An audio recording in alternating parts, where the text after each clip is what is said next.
pouquinho aqui do plano de negócios, da nossa parte de dimensão financeira, que é onde a gente costuma ter bastante erro, né? Então, para evitar alguns erros, a gente está colocando algumas dicas aqui para facilitar a vida de vocês, ok? E nós começamos com investimento fixo, né? É aquilo que será necessário para que a gente coloque a nossa empresa no mercado, aquilo que vai dar início à nossa atividade econômica, né? Aquele ramo de atividade que nós nos propusemos. Quando nós falamos em capital de giro, nós estamos falando do valor necessário para o funcionamento da empresa de vocês, né? Funcionamento de como vocês comprarão a matéria-prima, antes de vocês tenham recebido ali suas vendas iniciais, né? Então, é interessante que vocês tenham, nesse sentido, a diferenciação do que são custos e do que são despesas, né? Para que vocês possam, durante a confecção do trabalho de vocês, não terem dúvidas. Por isso, eu coloquei isso aqui para vocês terem ideia exatamente do que são, ok? O capital de giro é composto pelo estoque inicial, quantidades, né, quantas unidades vocês deverão ter para iniciar a atividade de vocês, e o caixa mínimo, quanto vocês terão que ter em mãos para vocês começarem o negócio de vocês. Vejamos. Em relação ao caixa mínimo, nós temos que seguir 4 passos, sendo que o último deles é a necessidade realmente que vocês terão do capital líquido, tá? O primeiro passo, vocês deverão calcular o prazo médio de vendas, o percentual que vocês vão vender à vista, o percentual que vocês vendem em 30 dias, 60 dias, 90 dias, né? Em quanto tempo as vendas de vocês vão voltar e qual a porcentagem, né, de que isso foi vendido à vista e a prazo. Então, isso é importante para que vocês saibam o fluxo de caixa de entradas de vocês. O passo número 2 é vocês observarem aqui em relação aos seus fornecedores. Qual o prazo médio de pagamento de vocês, né? Quanto por cento vocês vão pagar à vista, quanto por cento em 30 dias, e 60 dias e 90 dias. Em quanto tempo vocês estarão desembolsando os seus valores para que vocês possam pagar os seus fornecedores, né? O passo número 3 é vocês calcularem o estoque médio, desde a data do pedido que vocês fizeram para o seu fornecedor de matéria-prima, até a data que vocês colocaram à venda aquele seu produto para aquele serviço. Okay? Isso tudo em dias, né? Quando nós temos isso, nós vamos ter aqui o cálculo da necessidade líquida de capital, né? Nós vamos fazer o quê? Nós vamos somar os dias de contas a receber, aquele cálculo nós fizemos de quanto tempo nós vamos receber os nossos valores, vamos somar ao nosso estoque, aquilo que nós temos de estoque de matéria-prima de produto final, e vamos subtrair aquele prazo de vendas, né? O prazo dos fornecedores, para que aí nós tenhamos aqui o resultado em dias da nossa capacidade líquida de capital de giro. Ok?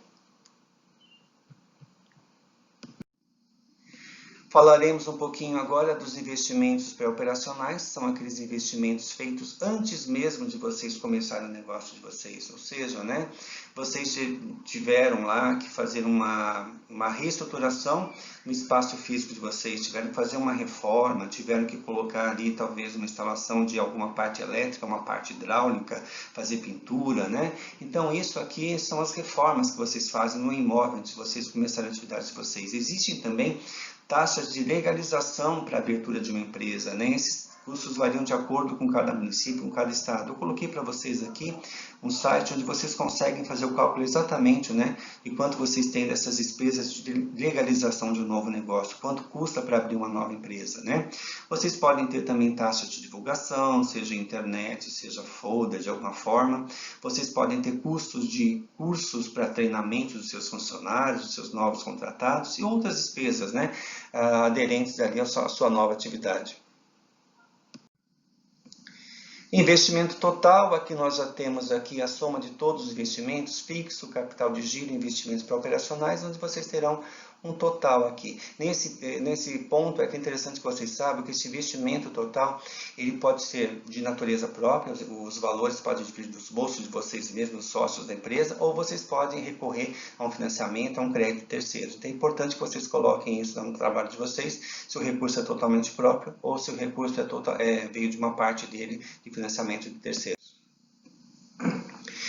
Aqui nós falamos um pouquinho da estimativa do faturamento mensal, quanto vocês terão de faturamento, cada unidade vendida, pelo preço dela, quanto vocês terão de retorno financeiro disso. E é importante, quando o negócio é novo no mercado, que vocês consultem ali os seus concorrentes, quantas unidades vende, qual o preço que ele está colocando, a venda do produto, para que vocês tenham ali uma ideia de como será o seu faturamento mensal. Aqui no 5.6 fala dos custos de unitário de matéria-prima, materiais diretos. Geralmente isso é utilizado quando são empresas que produzem alguma coisa, se for no caso de comércio e serviço, isso não é utilizado, mas temos ali também de que forma isso é calculado. Estimativa de custos de comercialização, quanto vocês vão gastar para comercializar cada produto de vocês, né? O quanto cada produto de vocês custa para ser comercializado, né? Então, vocês podem ter como parâmetros impostos, comissão de vendedores, seja o caso. Então, vocês deverão analisar efetivamente quanto custa para comercializar o produto ou serviço de vocês. Nós temos alguns impostos, né?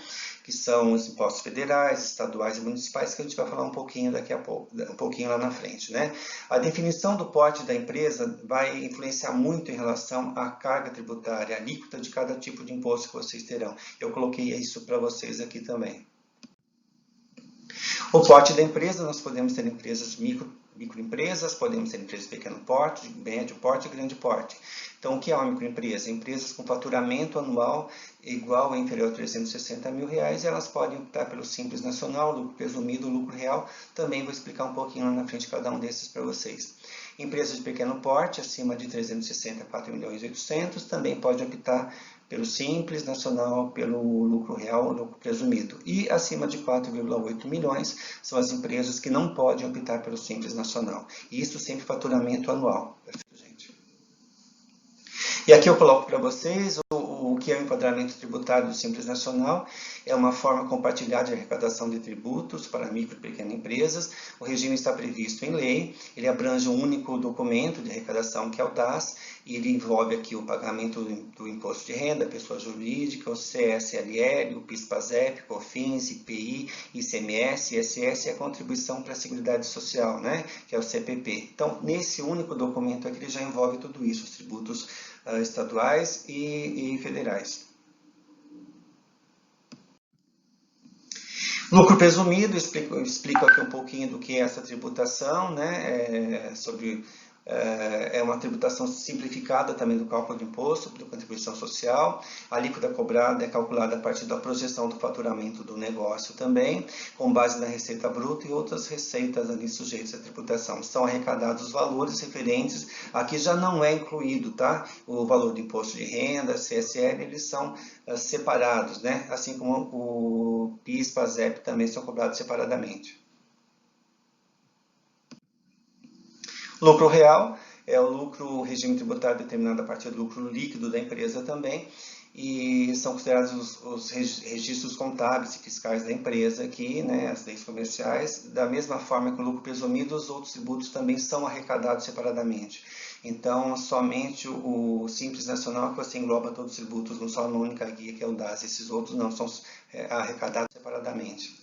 E aqui nós temos o cálculo do Simples Nacional, e aqui eu coloquei para vocês aqui que é o faturamento bruto durante os 12 meses, né? Então, de acordo com o faturamento de vocês, existem as tabelas que vocês farão ali os cálculos de cada alíquota para vocês poderem fazer o enquadramento.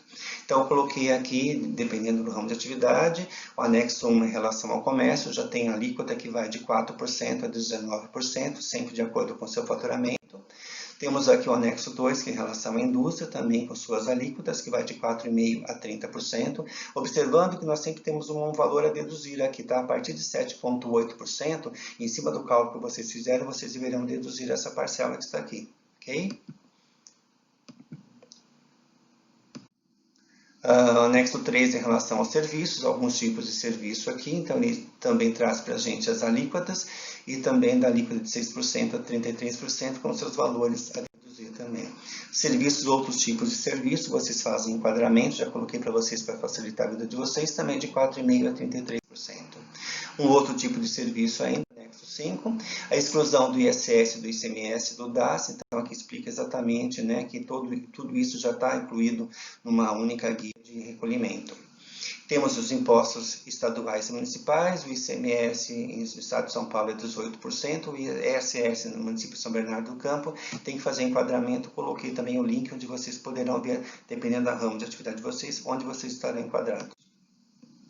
E aqui é onde vocês colocam, inserem todos os dados aqui necessários para que vocês possam ter aqueles cálculos, né? Lembrando, se vocês optam pelo Simples, alguns tributos vocês não fazem o pagamento, não esqueçam disso.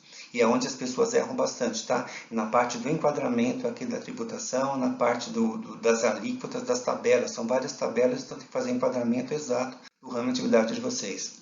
Coloquei aqui alguns endereços para consultas, algumas calculadoras que já trazem um cálculo para vocês. É só vocês colocarem lá, o cálculo já vem prontinho para vocês. Aqui a apuração dos custos de materiais diretos ou indiretos. CMD a gente vai utilizar somente para a indústria e o CMV vocês vão utilizar somente quando vocês tiverem o comércio. Estimativa com custo com mão de obra, que é um outro ponto onde os grupos costumam errar bastante, que eles não observam que além do salário tem todos os tributos, todos os encargos trabalhistas, né? Muitas vezes só consideram ali o encargo trabalhista do Fundo de Garantia, do INSS, mas temos outros encargos trabalhistas, né? Temos ali o 13º, o imposto de renda, então é interessante que vocês verifiquem cada um dos itens que são compostos aqui. Eu coloquei para vocês já uma calculadora também que já vai dar para vocês aí de acordo com a faixa salarial quanto que deve ser descontado de cada empregado de vocês. Não esquecendo que se vocês têm 3 empregados, esse valor que vocês têm do salário, mais os custos trabalhistas, despesas trabalhistas devem ser juntos ali multiplicado por 2. Então você vai somar o salário mais os encargos trabalhistas. Se vocês têm 2 ou 3 empregados, multiplicarão por 2 ou por 3 empregados a quantidade que vocês tiverem. Não esqueçam disso, que isso também costuma gerar muito erro nos trabalhos. Então, eu tenho aqui já alguns indicadores, algumas alíquotas, né, de acordo com se a empresa de vocês está enquadrada no Simples Nacional.